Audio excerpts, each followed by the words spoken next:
আসসালামু আলাইকুম। ওয়ালাইকুম আসসালাম। কেমন আছো মা? জি ভালো। আপনারা ভালো আছেন? তুমি কিসে পড়ো? জি আমি বিবিএ করছি, 4th ইয়ার। তুই বাবাজি কি করতেছেন এখন? কি ভাই সাহেব, ও তো লয়ার, একজন বড় লয়ারের সাথে ইন্টার্নি করতেছে। আচ্ছা আচ্ছা, আমার বল। জি।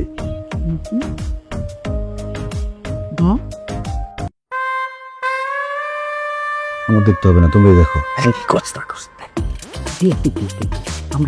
আমি বুঝছেন বিয়ে করবো তো, দেখলে কি হবে?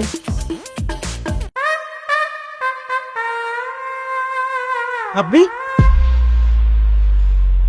আপনার সাথে আমার কথা আছে, আসেন।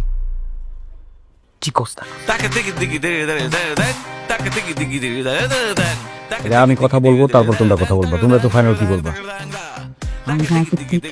কথাবার্তা বলি, তারপর ফাইনাল কথা হোক, সব ডিসিশনের তারপর দিলাম। আমি চলে যাবো এখন, কথা বলতে না দিলে চলে যাবো। কথা বলতে দাও। আচ্ছা, কোথায় কোথায় কথা বলবো? আসেন, কোনটা রুম কোনটা? ওই জামা, ওই যে আমাদের ওই দিকে একটা বারান্দা আছে, কথা বলো। আসলে ভাই সাহেব, কিছু মনে করেন না, আধুনিক যুগের ছেলে মেয়ে তো, ওরা পরস্পরকে একটু জানতে চায়, বুঝতে চায়। কারণ বুঝেন না, লম্বা সময় ধরে ওরা সংসার করবে, সংসারে যাতে ঝামেলা না হয়, এই জন্য আগে একটু বোঝাপড়া, একটু জানাশোনা হওয়া দরকার আছে। এর কথায় যুক্তি আছে কিনা বলেন? না না, ঠিক আছে, আধুনিক যুগ। আপনার সাহস হলো কিভাবে?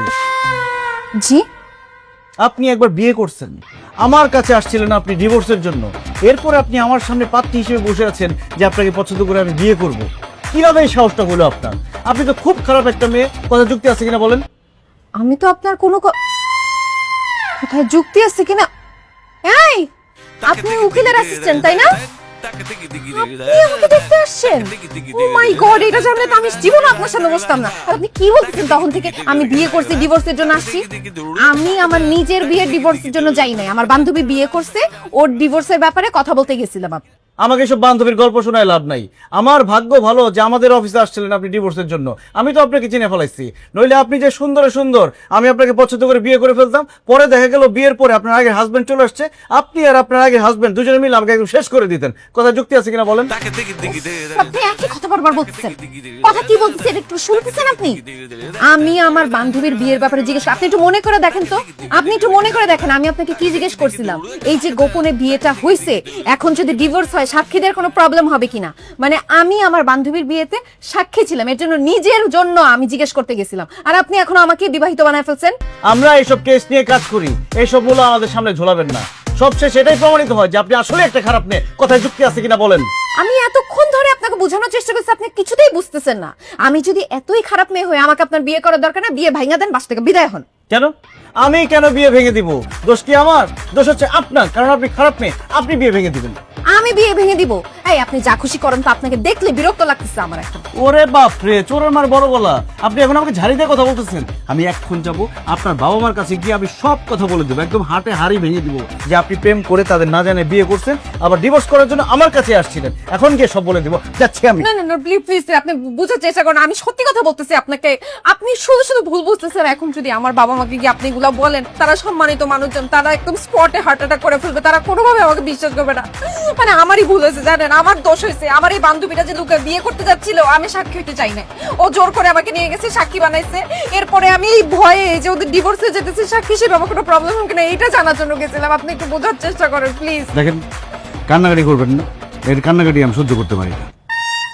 আপনার আমার যদি নিজে প্রমাণ করতে হয় যে আমি একজন ভালো মেয়ে, আমি জীবনে বিয়ে তো দূরের কথা, আমি জীবনে প্রেম করি না, আমার জীবনে কোনো বয়ফ্রেন্ড ছিল না। দেখেন, আপনি যে কোনো ভাবে খোঁজ খবর নিয়ে দেখেন, আমার সম্বন্ধে খোঁজ খবর নেন, আমার কোনো কিছুতে কোনো সমস্যা নাই, প্লিজ।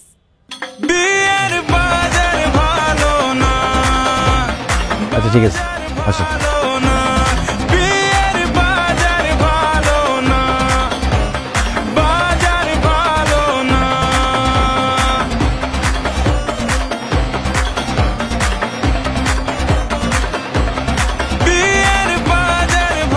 বাবাজি আপনারা তো কথাবার্তা বলছেন, তাহলে আমরা একটা দিনক্ষণ নিয়ে একটা ফাইনাল সিদ্ধান্তে আসি।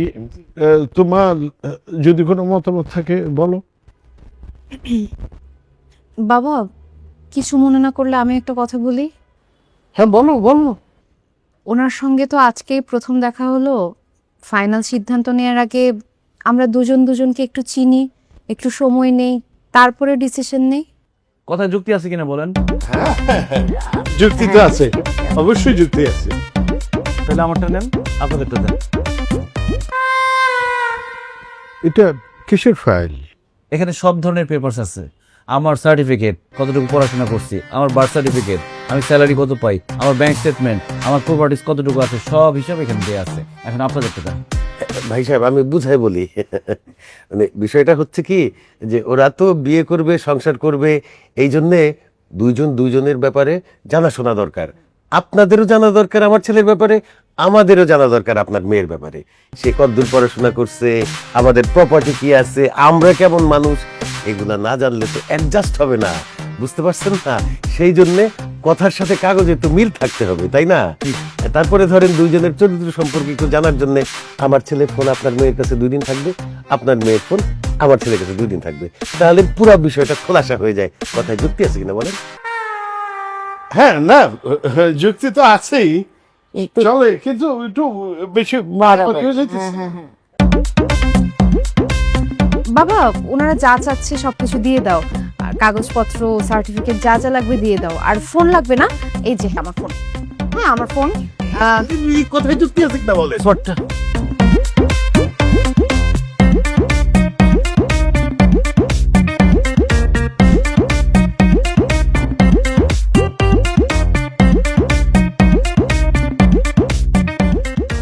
কি করতেছিস তুই এগুলা?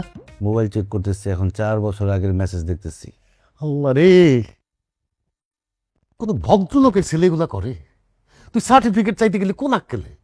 হ্যাঁ, লজ্জায় তো আমার মাথা হেট হয়ে গেছিল, মনে হইতেছিল মাটি ফাঁক হয়ে যা, আমি ভিতরে ঢুকে যাই।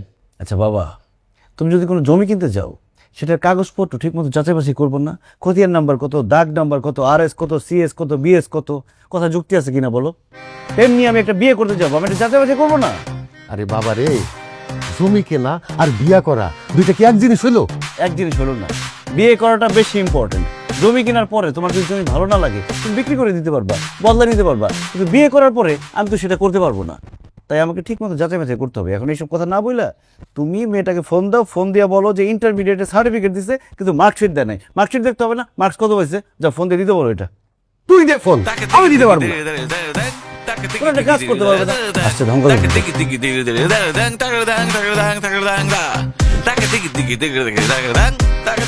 এই দাঁড়া দাঁড়া, কই গেছিলি? বাবা আমি একটু ব্যস্ত আছি, কাজ করতেছি। তোর ব্যস্ততা পরে দেখাইস। কালকের থেকে দেখতেছি তুই ওই মেয়ের বাড়ি থেকে কাগজপত্র নিয়ে আইছিস, যেগুলা জন্ম নিবন্ধন, কারো কি এডুকেশন সার্টিফিকেট, তার মোবাইল, এগুলো ঘাটাঘাটি করতেছ। হ্যাঁ, এগুলো ঘাটাঘাটি করে কি পাইছস? কিছু পাইছস? আবার তো তাদেরকে বলতে হবে, জবাব দিতে হবে কিছু। বাবা প্রক্রিয়া চলমান, মোবাইল ঘাটাঘাটি চলতেছে, কাগজপত্র চেক করতেছি, কিন্তু এখন যে টেস্ট হবে সেটা হচ্ছে ফাইনাল টেস্ট। এই ফাইনাল টেস্টের আগে তুমি কিছু জানাতে পারবে না তাদের। ফাইনাল টেস্ট এটা কি? এই যে দেখো,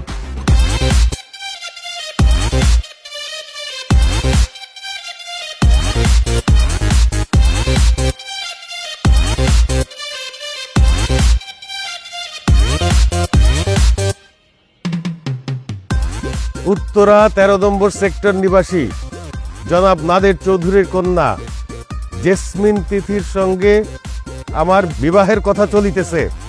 আপনাদের মধ্যে কারো সাথে যদি বর্তমানে অথবা পূর্বে এই মেয়ের সাথে প্রেম ভালোবাসার সম্পর্ক থেকে থাকে তাহলে। বুদ্ধিটা ভালো হয়েছে না বাবা? না, মোটেই ভালো হয় নাই। এগুলো কি করতেছিস তুই? এমনিতেই তুই যা শুরু করছস, এই যে মেয়ের মোবাইল নিছস, তার বায়োডাটা নিছস, তার সার্টিফিকেট নিছস, এইটাই তো অতিরিক্ত। আর এইটা তো হইতেছে মাত্রা অতিরিক্ত। বাবা আমার জীবন একটা, আমার বিয়ে একটা, আমি বিয়ের পরে কোনো আফসোস করতে চাই না। আমার বিয়ের পরে আমার লাইফ রিস্কে চলে যাবে, এই কাজ আমি করতে পারবো না। আমাকে যাচাই বাছাই করে বিয়েটা করতে হবে। বাবা রে, সামান্য একটা বিয়া নিয়া তুই যে তোলপাড় শুরু করছস, এর ফলাফল তো ভালো হবে না। কথাটা ভুল বললা বাবা। আমার কাছে বিয়েটা সামান্য ব্যাপার না, আমার কাছে বিয়েটা অনেক গুরুত্বপূর্ণ একটা ব্যাপার। আমার কাজ আমাকে করতে দাও, যা খুশি তাই কর, যা খুশি তাই তো করতেছি। তোমাদের কাছ থেকে বুদ্ধি নিয়েছি। মামাই চলো। ভাই সব, আমি রবিউল বাশার পিতা মাসুম বাশার।